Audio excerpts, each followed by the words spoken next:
If your child has had a hacking cough, maybe a persistent fever, all of which just started like a regular virus, regular cold, but really has just not gotten any better, and maybe you saw the pediatrician, maybe they even prescribed you amoxicillin, thinking that this was a typical bacterial pneumonia, but nothing seems to be getting better, it's very likely that your child has mycoplasma pneumonia. We are seeing mycoplasma in such high numbers in my hospital right now, it seems like every kid that's admitted has mycoplasma. So here it is on the viral respiratory panel. This is what we would see if we did a full respiratory viral panel on your child. It should come up positive for mycoplasma pneumoniae. And while we're here, I'm just going to go through a quick rundown of the respiratory viral panel. This is not a test that's typically done at the pediatrician's office. They usually don't even have it in urgent care. It's really just something that might be done if you end up in the hospital. So here's everything on the respiratory viral panel. You have COVID, influenza A and B, RSV, Bordetella pertussis and parapertussis, which causes whooping cough, chlamydophila, mycoplasma pneumonia, which you see here is detected,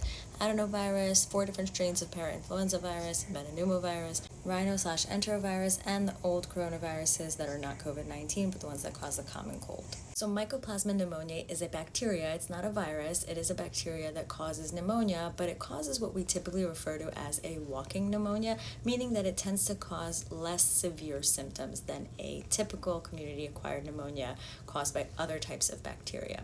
The difference between this bacteria is that it doesn't have a cell wall, and therefore it doesn't respond to a lot of the antibiotics that are used to treat the other more typical types of pneumonia, such as amoxicillin. The first-line antibiotic that would be used for this specific bacteria causing this specific type of pneumonia is actually azithromycin. This is not the antibiotic that we would use for other types of pneumonia. This typically initially presents like any virus would, and so oftentimes would not be diagnosed immediately, and sometimes can actually resolve on its own.